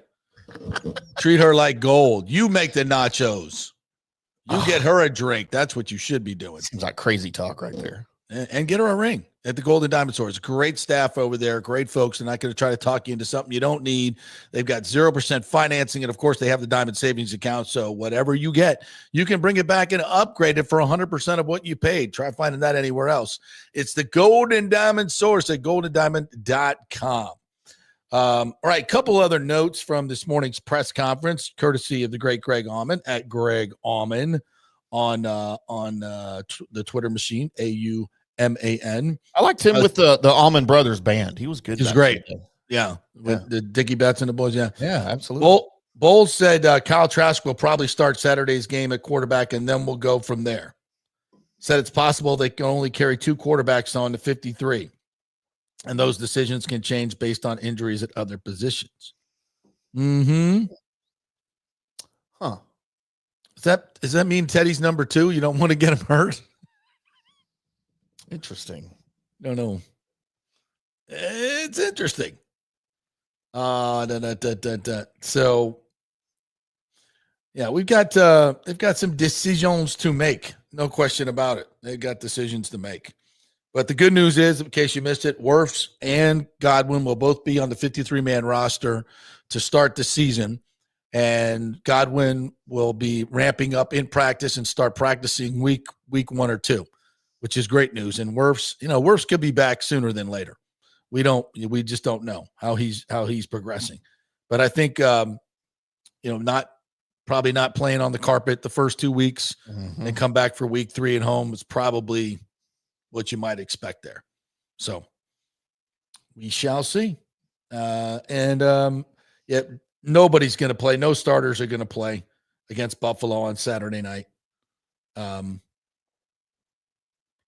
So I think and they should. That's all good news. Yeah, none of the Buffalo starters are going to play either. So it's and you think we're having issues with injuries? Look at Washington. Oh my God. Brian Robinson is not playing. Their number 1 running back. They got some depth there. I get it. McLaurin is not playing. Well, trying to trade Robinson. They don't even want him there. Right. Incredible. So you got 2 big. That'd be like us not having Mike Evans and Bucky Irving. Would we be freaking out? Yeah, we would. And not because necessarily they're injured, because you don't want them. Yeah. Even worse. But you got to replace that production. And I think McLaurin will get signed. They'd be stupid not to do that.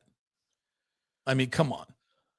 But it's not like, he and Jalen Daniels are working together. I mean, I think Washington's going to be a good team, but my point is everybody's got issues. Everybody got issues. By the way, do you want to know who is behind? This is their depth chart.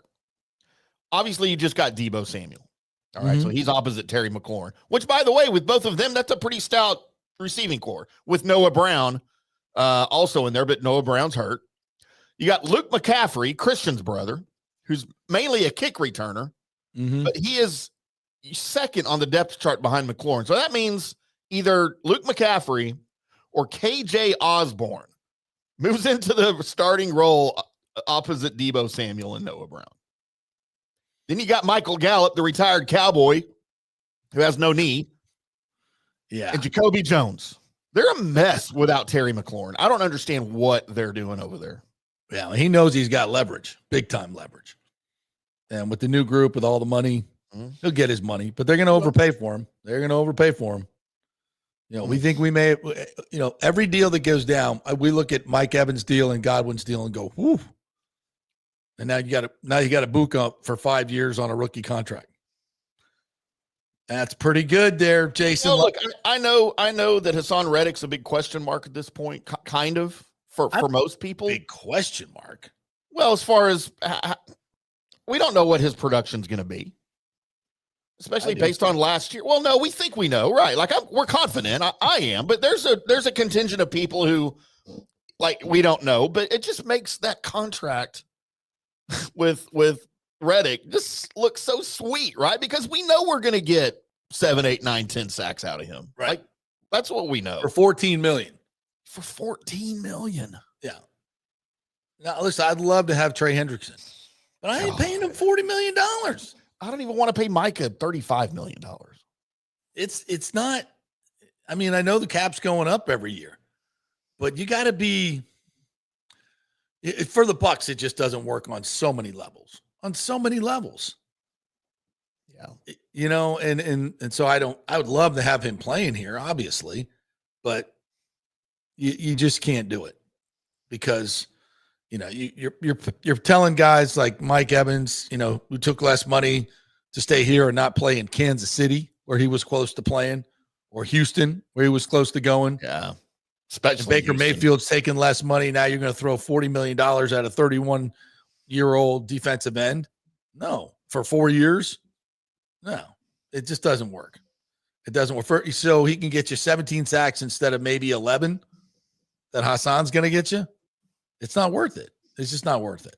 You know what's funny about the Trey Hendrickson thing? I have a lot of, you know, and I cover the Bengals too. They're part of the AFC North, that I cover all of those teams. But Trey Hendrickson's career trajectory to me has always been sketchy because he was in New Orleans for 4 seasons. Yeah, they couldn't figure it out. He had 20 sacks in 4 seasons. I mean, not bad, right? Like, okay, middle of the road, whatever. He goes to Cincinnati. He's been in Cincinnati for 4 seasons. 57 sacks in 4 seasons in Cincinnati, and he's made the Pro Bowl every single year since he left New Orleans. And last year, a first-team All-Pro with 17.5 sacks for the second year in a row. Mm-hmm. So you just wonder, when he leaves Cincinnati, is he going to go back to the New Orleans Saints, Trey Hendrickson? Or is he going to still be the Cincinnati Trey Hendrickson? That's a legit question for a team. Yeah. I don't know what changed. I mean, it's not like Cincinnati's got the greatest defensive coaches ever. Like, I have no idea what changed there. Maybe a different training program. I don't know. Could be. But I would certainly investigate that before I want to pay him $40 million a year. If I'm clearly, team. They encourage violence in Cincinnati. So he could be as violent as he wants. You know, you're allowed to beat the hell out of people. All right. They do that in Cleveland, too. Go ask Myles Garrett, beating the crap out of Mason Rudolph with his own helmet. Kenneth McClary says, hey, JP, every time you ask, can it get any worse? The Rays always come back and show you it can. That's a valid point. These are 2 brutal losses to the Yankees of all people. Can you imagine, like, if you're a Rays fan spending, you know, $200-$300 a ticket to go to that game and just watching them hit 9 home runs one game? I'm going to go to the Rays Yankees 2-game series. I'm going to get a couple tickets, spend about $500 to $1,000 on 4 tickets, 2 tickets each night, and then watch those 2 games. Like, that just would suck. Yankee fans going crazy. 9 home runs. Look at that. The Yankees. Oh, those bozos running around in your park. Well, I guess it's their park. And then last you're just sitting there for 6 innings, sweating. The Rays can't even get a freaking hit off Cam. Sorry, I'm in the Schlittler. And then we come back. Oh, we almost walk it off. Oh my God. And then they come back in the 10th and hit 2 bombs. And you're just like, pfft. And then brutal losses, just brutal. Ouch, babe. It's insane. Mm-hmm. That's why I've written off my Rangers this year. All right, they're having the same struggles as the Rays are having. And about a week ago, I was like, you know what? It's not going to happen for the Rangers. Their offense is struggling. You know, it's more of what we started the season with. And once I finally wrote off the Rangers and I lowered my expectations, no playoffs this year, I'm enjoying the games so much more, even when they lose. Because now I just don't care. I think that's some kind of the way we're getting with the Rays. Once football starts, I mean, I'm not even watching any games. I'll be watching the Bucs game 3 times before I watch a Rays game. Bucs Basement says, JP, listening to reasons why it's hard to be a Rays fan. All their good players just traded away. You can never get invested in the players at all here. That's why I hate this team's ownership. Well, I agree, and that's why it's changing. Thank God. Yep.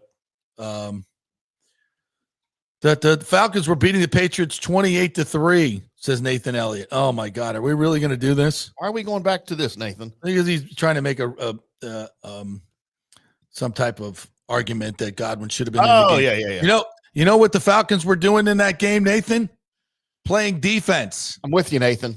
You know what the Bucs weren't doing in that game? Playing defense. Support you, have Nathan. to be able to stop the other team. You had a 0.05% chance to win that game with 5 minutes left. So you're saying but there's you got a all the chance. starters in, and it cost you. Same game where Mike Evans slightly pulled his hammy in the first quarter, and you kept him in there. Now that's a different scenario. It isn't a different scenario. Get him the hell out of the game. No, I'm sorry. You guys are wrong. Again. I support you, Nathan. Keep it up. I love you, Nathan, but you're wrong. Rick says, thank you, Evan, for giving your wait staff the morning off. You're coming in loud and clear. If you remember yet. Nice. Thomas Casper says, woke up and Trump's $500 million civil penalty is thrown out. Oh, shocking development. Huh. Shocking development. Yeah. What a joke. What a waste. Bucks Mason says, Nathan, bro, why are you comparing a freaking Super Bowl to a nothing game in a regular season, which cost Mike and Godwin 4 games? Not even close to importance. True. Lonnie Wilkins said, you could just see that Stanton homer off a Pete coming. This team is a total punt in the second half, the perfect way to end the Stu era. You know, when you put it that way, Lonnie, kind of has a nice ring to it. You know, karma, baby. This is your legacy, Stu. 15-31 as you go out the door. So I would love to see, what if the Rays just completely tank? And evidently, intern Danny was telling me there's a transformational number 1 pick available in baseball. I don't exactly know who that is. Yeah, who's that? I was looking at his numbers. He's a college kid. Somebody help me here. We can look it up in the break. So that would be nice to get a transformational player in the draft if somehow we get the number 1 pick. That would be really we're owed that for the Wander shenanigans. Mm-hmm. We're owed that. Just new ownership group. Come on, new ownership group. We get the new first pick. Let's finagle that. Let's do the NBA thing. And finagle giving us a first round pick. Come on now. We were owed that. Mm-hmm. I think. Cody says Kyle Trask, last chance this Saturday game. He better ball out. Not going to happen. Yeah, he'll be working with the 2s against 2s and 3s. Come out and show me something. But don't you think it's weird that is Teddy, and then we don't even say if Teddy's going to play? Doesn't Teddy need to play? Maybe they've seen enough. Maybe they're doing, I think they're doing Kyle Trask a favor because they're showcasing him for another team. I think that's what's happening. Or they're just going to put him on the practice squad. Yeah. Yeah. I think it's weird. It is weird. It's the new football. It's the new NFL. I really do think Alex Cora is stealing signs, especially at Fenway. It's why they have the great record at Fenway. Well, they're not doing signs anymore. But you can tap into PitchCom. It's just an electronic thing that gets broadcast. Yeah, I mean, it's not like it's some, defense level wartime encryption deal. I mean, if we still had Radio Shacks, I promise I could go build something to exactly. It wouldn't be hard. if you're desperate enough as a team, and they kind of own that park anyway, they could set up anything they want in that park. Would it shock you? Let's just have some fun with it. I'm not being some whiny New York radio guy talking about sign stealing, but would it shock you, Tim, if somehow, like some dude, some whistleblower who set up the system at the stadium, at the Stein, came out and said, yeah, the Yankees were stealing the PitchCom signals from the Rays. Would it shock you? No. Like it would shock me if they didn't. Yeah. As desperate as they are, right now. Yeah. Right? Especially in a division game. Yeah, it's Mm-hmm. No, it was the other way around. It would shock me if that didn't occur. Me too. Yeah. We know the teams are going to cheat if they can cheat. If they can do it, they're going to do it. Just, you have to have the leadership or lack of leadership that's desperate enough to do it. I might put Aaron Boone in that category. Absolutely.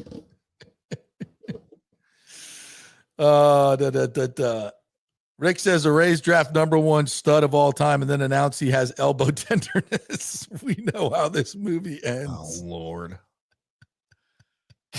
Or he gets caught in a pedo scandal. God. Oh, God. All right. We'll take a break. When we come back, it's the long-awaited, much-anticipated Tim Ham SEC football preview. It is, the amount of work. I know, folks, behind the scenes, what's gone into this. That's why you should definitely stick around, and you can be all over this, because we're going to talk some SEC football. I cannot wait to see what he has in store for us here. Me too. Hey, we are brought to you by the great folks at Kingmakers, which is where we are coming from right now, the Kingmakers studio. It is a really, really cool space. You need to become a member at kingmakerstampa.com. By day, it's a great workplace. We've got some focus rooms where you can kind of lock yourself away and work here. There's a nice sports bar area out here where you can have events and have people over and watch the big game. We have a sports bar right there, a full bar waiting for you. You can do whatever you want. We got a golf simulator right across on the other side of this fake wall here, so you can bring the fans out, and it's an awesome place to come and hang out. You can play a lot of different courses on the golf simulator, and you got a great studio here. If you want to do some podcasting or do some other stuff, that's available to you here as well at Kingmakers. It's all here. It's a really, really cool space. Go to kingmakerstampa.com and become part of this great special private club. Back in 3. Stay with us. JP here for Riveters, the official sports bar and grill of the JP Peterson Show. We're located just south of Ray J and Steinbrenner Field, so it's a great pre- and post-game spot, and the happy hour is amazing. Monday through Friday, 3 to 7. Check out these specials. $3 Bud Light drafts, $4 domestic bottles, $5 wells, $6 premium wells, $6 cocktails like margaritas. That's unheard of. And the Riveters food is freshly made daily. No freezers. Happy hour food specials include $3.50 tacos and barbecue sliders. $6 you get edamame or chips with the beer cheese, which is amazing. $8 buffalo chicken dip, my favorite. The truffle fries, chili cheese fries, also $8 at happy hour, as well as other specials throughout the week, including Taco Tuesdays, you get $3 tacos, and Wing Wednesdays, 7 o'clock to 1 a.m. in the morning, you get our amazing wings, 5 for $5 and $5 wells and wines. That's a good Wednesday night. So if you're tired of the preppy, overpriced, generic sports bars, come see the amazing, friendly bartenders and staff at Riveters, where customer service really matters. Riveters, just south of where the Rays and Bucs play. We'll see you there. Going through a medical emergency without health care insurance can cause you to go into crippling debt. In most scenarios, people are forced to either break into their retirement funds or worse, they're forced to file for bankruptcy. The sad truth is that health care insurance is crucial in today's day and age. Look, I get it. Many of you think you're never going to get sick and health insurance is really expensive. Well, we can help you out with that. Depending on your income, we can find great plans and huge discounts. God forbid you get cancer, a car accident. It could literally ruin you financially for life. So make the call and find out. Even though the open enrollment period is over, you may have some qualifying life events that can help you get covered right away.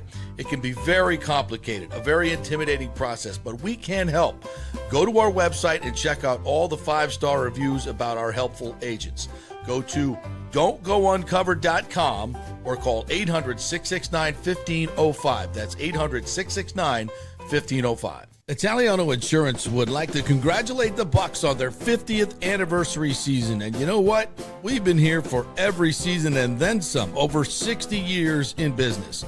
We've seen some smart coaches with great game plans, but if you don't have flood insurance or business insurance, that's a terrible game plan. That could ruin you financially. You don't want to take that L.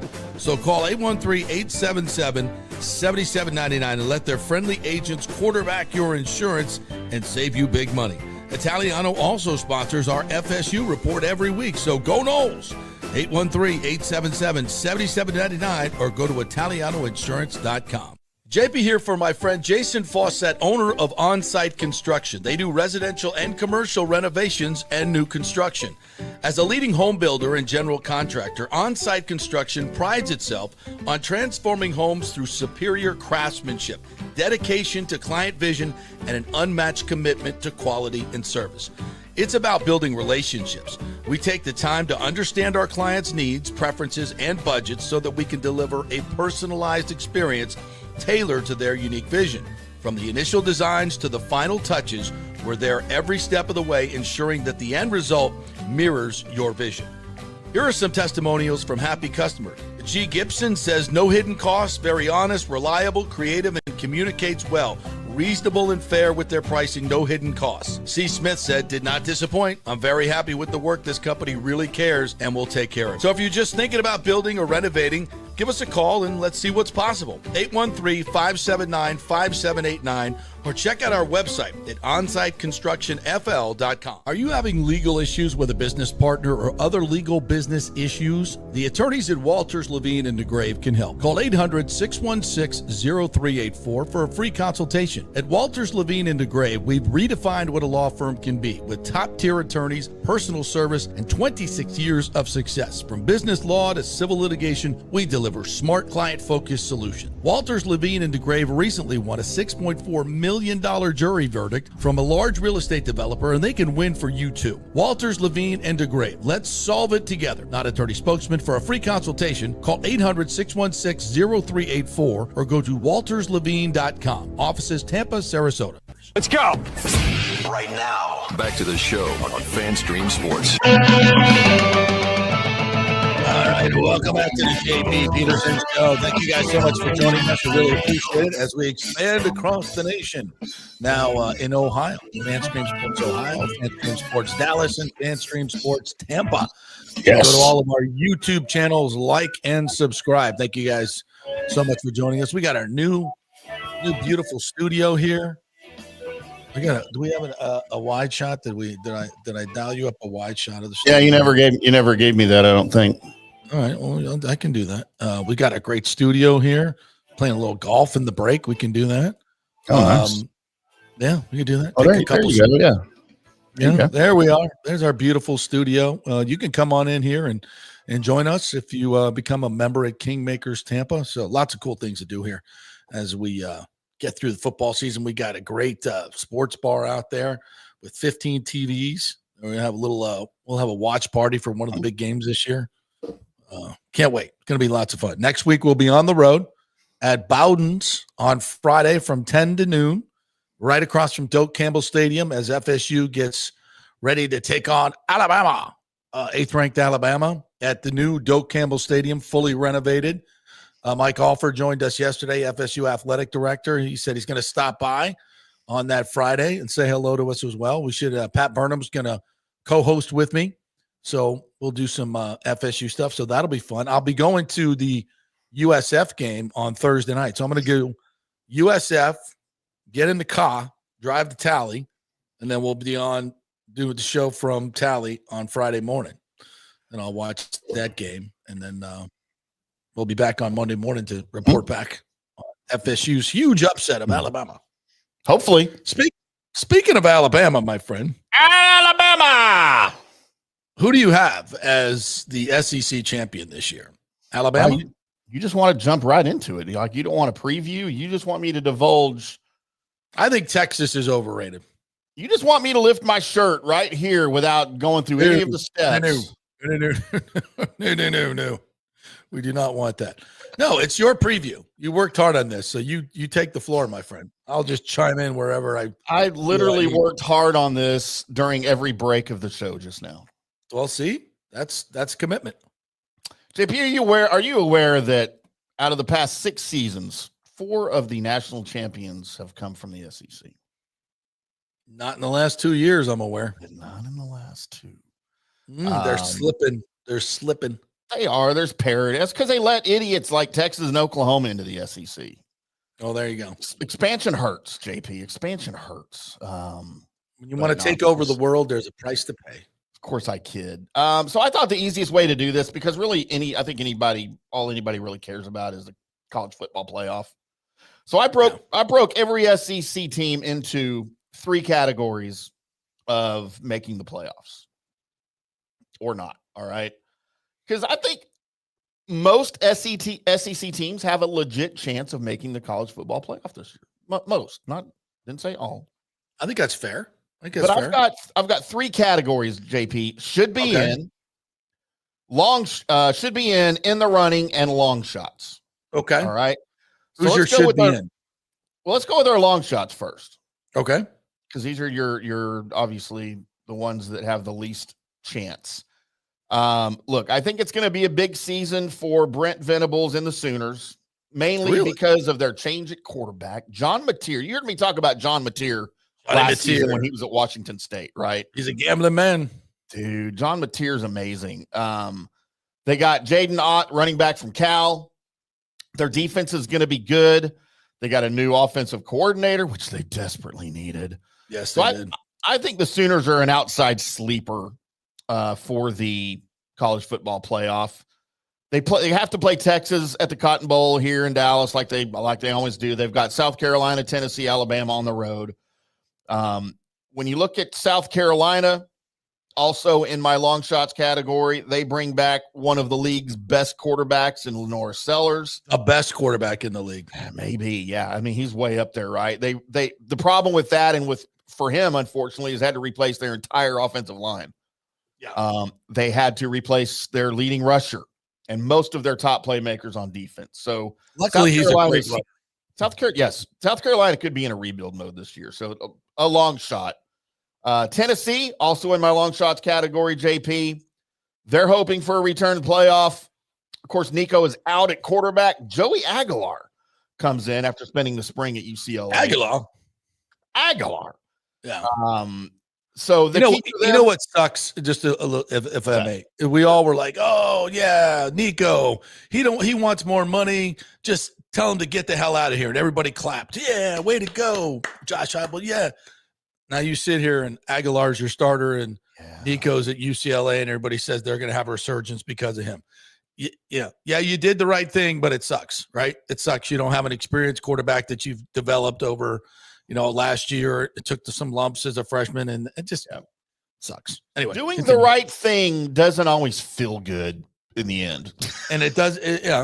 Doing the right thing sometimes can bite you in the ass. Yeah, it comes with a price. Karma will come their way, and not his. And but we'll see. Yeah, for the Vols again, I think it all comes down to defense for them. Tim Banks has built a great unit up there. It's going to have to carry the load for the Vols. Missouri. Or Missouri, Mizzou. Yes. Mizzou. Just based on their schedule, I think they have the most manageable schedule in the SEC, and this could be Drinkwitz's best defenses that he's had up there. They play 8 of their 12 games at home, and they don't play Georgia, they don't play LSU, and they don't play Texas. So could be a big season for the Missouri Tigers. They are a long shot for me, though. And then my final long shot, JP. Mm-hmm. The Florida Gators. Ooh. I think they're going to be better than last year. Ridiculous schedule. The schedule though is their biggest issue here.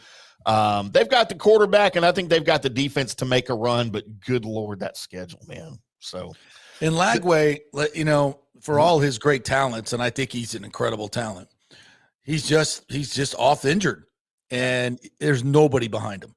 Yep. So if he goes, your whole season is resting on his legs. Yep. And can he get through an SEC season unscathed?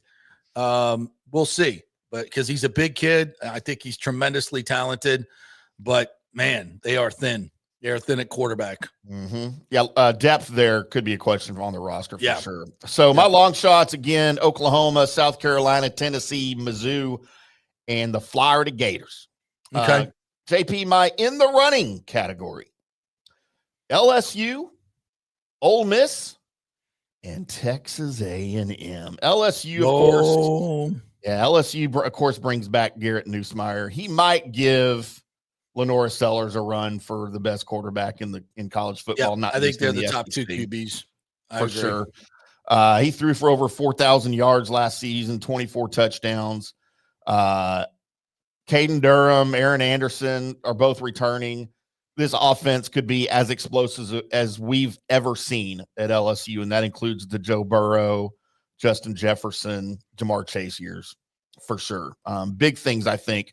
But their biggest question is going to be on defense. Will they be able to slow anybody down? I'm not sure. That's definitely the weakest unit for the Tigers. Those are going to be offensive shootouts, I think. Pretty much any LSU game against anybody with a capable offense, they're going to be shootouts. Texas A&M, Giga Maggies, baby. Yeah. One of the few SEC contenders that aren't breaking in a new quarterback. Marcel Reed's back. He is now the starter. He was really good as a freshman last year. He made a lot of freshman mistakes, though. If he cuts down on those mistakes in his second season, the Aggies could be a surprise for everybody. Amari Daniels in the backfield with Le'Veon Moss. Le'Veon Moss is experienced. Amari Daniels is going to get more playing time this year. And you know what? I don't ever question the Aggies' heart. If you follow the Aggies, then you'll know. But again, they could be a surprise. I didn't have them in my, as much as I wanted to, I didn't put them in my should be in category because there are still questions. But, Ole Miss also in this category. Well, let me say one thing about A&M real quick. Elko was able to do incredible things at Duke. I love him as a coach. I mean, they were 7-1 with 2 top 10 wins last year with all that quarterback instability, all the shenanigans and injuries, and they were still winning games. That means something to me. And you get more talent in there another year, which of course he did, and the quarterback stability. I agree. I think A&M can be a spoiler. I haven't looked at their schedule and broken it down yet, though. What's their schedule look like? Middle of the road SEC schedule. It's not the toughest. Okay. It's not the easiest. They have their tough games at home or on the road. That's a big deal. It'll be on the road this year. And that's the only really questionable part about the schedule. But this is not Jimbo Fisher, who couldn't win a game on the road for the Aggies in the last 2.5 years he was there. This is Mike Elko. Look at Mike Elko, what he did at Duke. Look at what he did at Duke without his quarterback, without Riley Leonard. That whole most of that year. So when they went to a bowl game at Duke, of all things, so he's good at building programs. He can do it. He's an Aggie at heart. He was here before he went to Duke. So big things for Mike Elko and the Aggies, I think, as my in the running for Ole Miss. Your boy Lane Kiffin. They were, of course, last year they were in the running until they lost to Florida. Yeah, that was a brutal loss. But as he often does, Lane Kiffin went to the transfer portal. He's reloaded his roster. They're breaking in a new quarterback, Austin Simmons, and they rely. And maybe more than just about anybody, man. Lane Kiffin relies on those transfers, and I think he uses the transfer portal correctly. Yeah, I mean, he's not the only one, but as far as bringing guys in to fill holes rather than relying on younger players at those positions, I think Lane Kiffin uses the transfer portal just as well, if not better than anybody. And they've got a ton of transfers like they always do. They play at Georgia and Oklahoma, and they get LSU, South Carolina, and Florida at home. Their schedule is very favorable. So good things could be coming for the Ole Miss Eli Manning Rebels. All right. We love Lane. Absolutely. Yep. Big fans. JP, my should be in. These Okay. are almost locks, I think, for the college football playoff. Alabama with the great Georgia. Ty Simpson at quarterback. Georgia and the Longhorns, as much as Okay. it pains me to say that. And it's going to have to be one of these teams that, if it happens, that will restore dominance in the SEC. Did you have LSU as likely, or where? Yeah, they're in the running. In the running. In the yeah, running. they're the middle. Okay. Yeah, LSU, Texas A&M, and Ole Miss were in the running. Mm-hmm. But my should be ins: Texas, Georgia, Alabama. Alabama was the first team left out, of course, in that 12-team bracket. Look for the Longhorns to be right back in the mix. If Arch, and I think we all expect him to be as good as he's been advertised. I know he started off kind of slow in a backup role to Quinn Ewers in Texas, and he didn't get a lot of great opportunities. But I think in a starting role, dude, look, he's a Manning. He's got all the physical talents of his two uncles and his grandfather and his wide receiver father. He can run the ball, just like Closky was talking about. So it'll take a lot of the pressure off that offense. I don't know that they want him to be a running quarterback as much as they want him to be a stay-in-the-pocket passer. I think he can do both. But the offensive line, I think, will have to play better than they did last year protecting you. And there's a lot of new on both sides of the ball for Yep. Texas. I think that's what has me thinking. I think they'll be a good football team. I don't think they're a national championship contender. I don't think you can replace that many players up front on both sides and be a contender. You got to have more experience there. They're talented players, no question about it. But I just think that's going to be tough for them, especially in week one, going to Ohio State. Ohio State's breaking in a couple new coordinators, a new quarterback. I think Evan nailed it. It'll be a low scoring, brutally physical game. Both teams will just be trying to play conservative and don't make the big mistake. But should create a lot of drama, if not explosive plays. So it'll be a slobber knocker. Texas defense is going to be really good again. I know they lost a lot of guys, but they've got 3 potential All-Americans coming back in Colin Simmons, Anthony Hill Jr., and Michael Taffy. So, and their defense was ranked number 3 in the FBS last year. So those are your 3 key guys that you're bringing back. So yeah, their defense is going to be stout, but it's, their schedule is also going to be a little iffy. So I think this first game, if Texas loses the first game against Ohio State, like I predict they will, that doesn't mean they're out of the playoff running by any stretch. Because I don't think any team's going undefeated this year, and you can have a lot of one-loss teams are going to be in that thing. So. I think you're going to have a lot of 2-loss and 3-loss. For sure, teams. Later, in the later seedings for sure. Yeah. It'll be interesting. Who do you have winning the SEC? Like that even matters anymore? It doesn't matter anymore. Yeah, but if championship game is like a moneymaker. Yeah, but if you want me to go out on a limb, I'm saying LSU. They're the dark horse candidate. Yep. And I mean, my heart tells me LSU. My brain probably says Texas, but I just can't pick Texas to win the SEC. I think Georgia's going to have a bit of a resurgence. I think Georgia's going to have a bit. I say a resurgence. I want to see quarterback play at Georgia for sure. Yeah, but we'll see. That was a brilliant SEC preview, by the way. How'd you like that? It was wonderful. Absolutely brilliant. I just figure everybody cares about the playoffs, so that's what I was trying to focus on. No, I think you got that. That's this schedule this year, especially. I think you're gonna, it'll be interesting to see how teams like Florida, LSU, it's just brutal schedules. Oklahoma, it's gonna be fun to watch. All right, a couple other comments coming in. What do we got? Sergio Biltres, good morning to you. Says, has Tim seen the documentary America's Team on Netflix about Jerry Jones and the Cowboy Girls? I'm about 3 episodes into the 7.5 hour situation. And don't forget, I was there for most of that as it was happening. So for me, it's more of a rundown memory lane and getting nostalgic about stuff. And all of these, most people are just finding stuff out about the whole Jerry Jones, Jimmy Johnson breakup that we here in Dallas have already known about whose fault it was. It was both of their faults. Jerry didn't fire Jimmy. Jimmy didn't quit. It was just a mutual. They were both a-holes to each other. Jimmy never respected Jerry. Jerry couldn't stand that he was never respected. Jimmy showed no loyalty. That's all the stuff we're finding out early on in this thing. But dude, it was done really, really well. I will tell you that. And it is, even if you're not a Cowboys fan, it is highly entertaining. Just the story. If you love football stories, it's just full of stories. So it's especially pay close attention to that Michael Irvin episode, because there was some pretty groundbreaking stuff coming out of that Michael Irvin episode about the so-called White House that we had here in Valley Ranch. Heard lots of stories about the White House. Did you? Yeah. Well, yeah. I can still drive right to it. The poor family that lives there, they get people still taking pictures of their house all the time. From really? Like, why are people taking pictures of our house? Yeah. Dude, all right. So crazy stuff. You want to hear my favorite story of the day? Yeah. From the New York Post.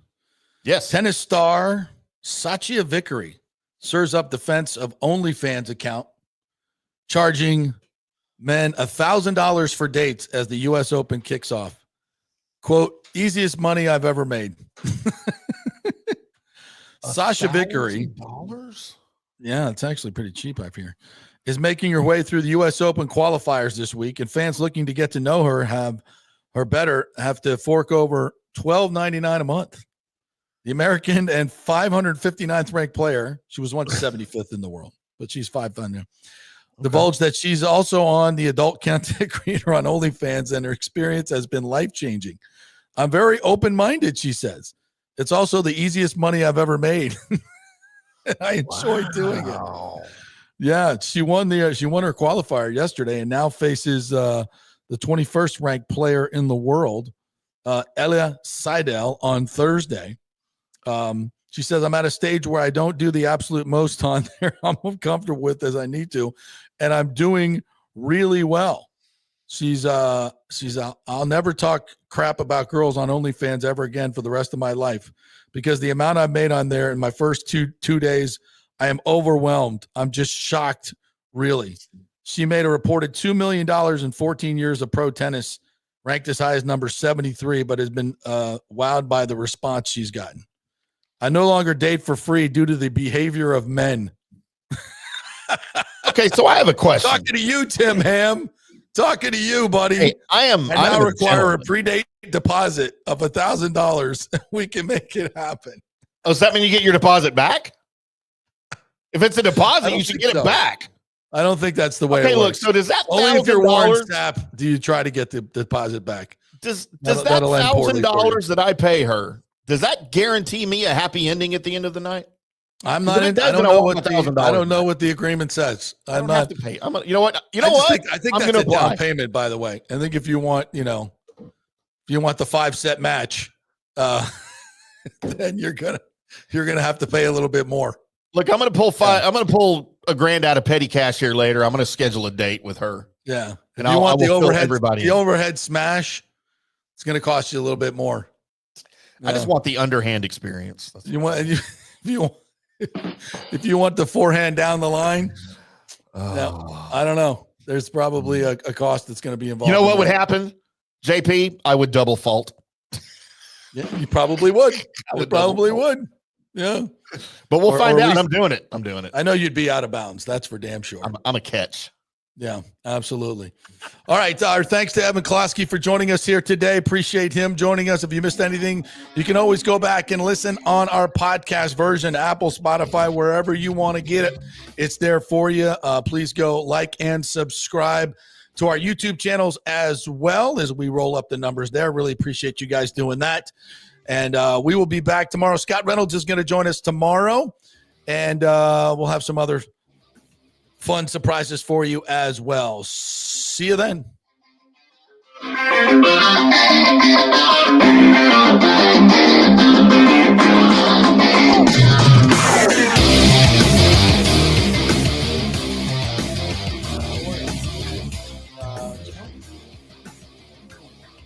This is our, it's fine. Another stool over there.